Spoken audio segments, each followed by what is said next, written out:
안녕하세요. 10월 8일 화요일입니다. 오늘은 로마서 12장 16절입니다.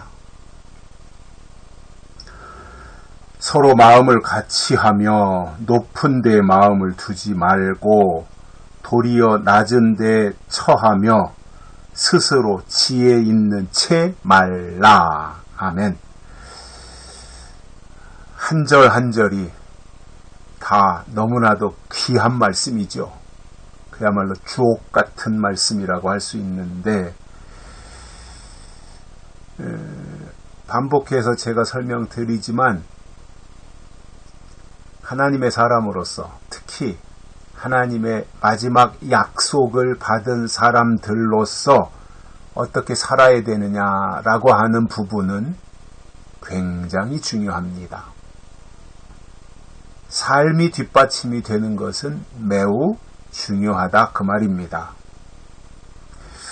그 부분에 대해서 바울이 계속해서 12장에서 지금 설명하는데, 오늘은 이런 말씀을 주세요.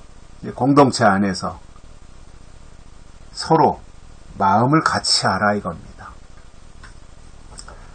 같은 마음을 품어야 되겠죠. 동업한다고 하는 게 생각과 마음이 다르면 동업이 안 되죠.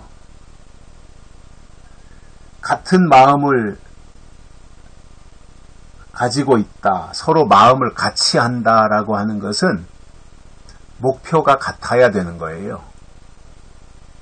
그리고 목적도 같아야 돼요. 그래야 마음을 같이 하고 한 방향으로 갈 수 있는 것이지, 목표가 다르면 어떻게 한 마음이 될 수 있겠습니까? 목표가 다른데 저 사람은 저쪽으로 가려고, 이 사람은 이쪽으로 가려고 하는데 그것이 저 사람은 저 교회 다니니까 저쪽으로 가려고 하고, 이 사람은 이 교회 다니니까 이쪽으로 가려고. 아니, 교회가 섬기는 교회가 다르다면 뭐 그럴 수 있는 거죠. 그건 소속이 다르니까. 그런데 같은 공동체 안에서 같은 그리스도의 몸을 이루는 지체로서 그 교회에 소속을 하고 있는 사람이 마음을 같이 하지 못하고 따로따로 마음을 가지고 있다. 이거는 그 공동체 전체가 다 힘들어지는 거거든요. 왜냐, 다 따로따로, 이 사람은 이리 가려고, 저 사람은 저리 가려고, 딴 사람은 또 딴 데로 가려고 하고, 다 이렇게 목표가 다르다면 마음을 하나로 묶을 수가 있겠습니까? 한 마음이 될 수 있겠냐고요. 목표가 다른데. 그래서 교회가 설교를 통해서 매주일 선포하는 내용에 어떤 핵심이 있어야 돼요. 여기서도 조금, 저기서도 조금, 뭐 이렇게 할 것이 아니라 정말 목표 지향적으로 교회가 분명한 가치관을 가지고 목표와 목적을 설정하고 신학적 체계를 갖추어서, 왜 우리가 신앙생활을 하고 있고, 왜 하나님이 우리를 부르셨고, 그렇기 때문에 우리가 이 땅에서 해야 될 일이 무엇이냐에 대해서 목표가 분명하게 제시가 되면 그 목표에 맞는 사람들이 그 교회에 모여서 같은 마음을 품고 같은 방향으로 갈 수 있게 되는 겁니다. 바울은 이렇게 말합니다. 서로 마음을 같이 하며, 마음을 같이 해야 돼요. 그리고 높은 데 마음을 두지 말고, 이렇게 했습니다. 교만하지 말라는 거예요. 늘 우리가 하나님의 뜻을 찾는 그 사모하는 마음은 늘 충만해야 되지만, 그러나 우쭐하고 교만하고 자기가 조금 성경을 안다고 이렇게 높은 데다가 마음을 두면 그것은 하나님이 기뻐하시는 일이 아니라는 거지요. 그래서 오히려 마음을 낮은 데 두고 낮은 데 처하라는 거예요. 낮은 자세를 가지고 살아가야 되는 겁니다. 그래서 하나님의 은혜는 낮은 곳으로 임한다고 하잖아요. 교만한 자가 은혜를 받는 게 아니라 겸손한 자가 은혜를 받는다 그러잖아요. 교만은 하나님이 물리치시지만 겸손한 자는 하나님이 높이신다 그랬잖아요. 그렇다면 답은 나오는 겁니다. 우리가 목을 곧게 하고 교만하게 할 것이 아니라 늘 낮은 자리에서 겸손한 마음을 품고 살아가는 것이 하나님이 기뻐하시는 사람의 자세이고 태도인 겁니다. 겸손해야 되는 거죠. 첫째도 겸손, 둘째도 겸손인 거죠. 우리가 신앙생활 하는 데 있어서 특히 이제 우리가 계시록 지향적인 교회들을 볼 때 굉장히 좀 제가 지난주에도 그런 표현을 한 것처럼 선민의식에 빠지면 안 되거든요. 신앙의 선민의식에 빠지면 안 돼요. 오히려 모든 게 하나님의 은혜다. 죄인인데 나는 죄인인데 하나님의 은혜로 구원받았다.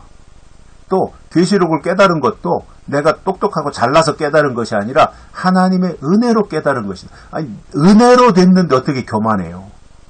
그렇잖아요? 내가 잘나고 똑똑해서 한 거라면 교만해질 수 있는데 믿음은 그게 아니잖아요.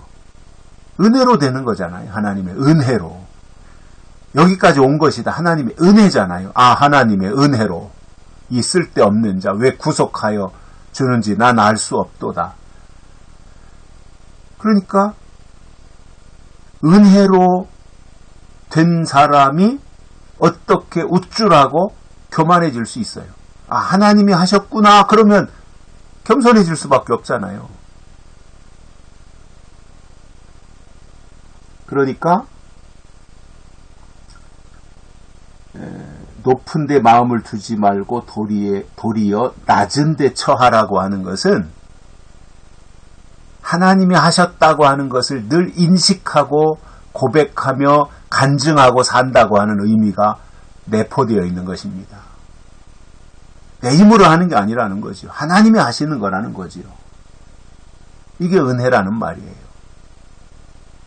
그래서 낮은 데 처해야 됩니다. 겸손해야 돼요. 진짜 존재감도 없는 사람들이 계시록 조금 귀동냥해서 들었다 그래가지고 우쭐해가지고 교만해가지고 위아래도 몰라보고 사람도 못 알아보고 꼴불견이죠. 그렇게 되면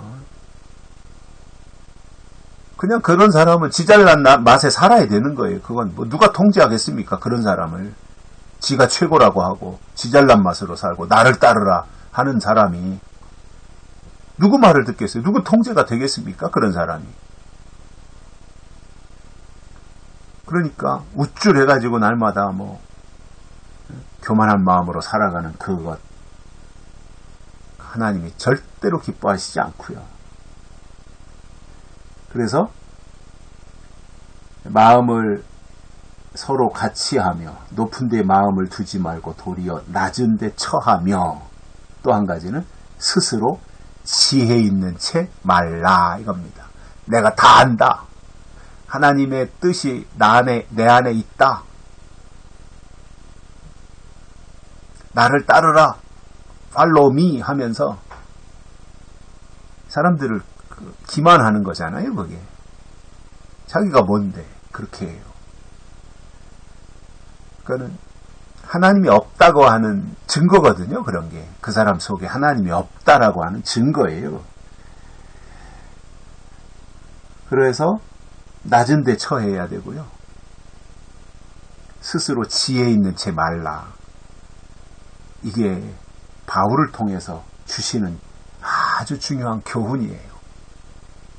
내가 나한테 특별한 지혜가 있고 하나님의 무슨 특별한 계시가 있는 것처럼 하는 이거는 사람들을 속이는 거예요. 지혜 있는 채 하지 말고 하나님을 의지하며 그때그때 주시는 하나님의 은혜로 사는 것이 축복인 것입니다. 여기까지 하겠습니다. 고맙습니다.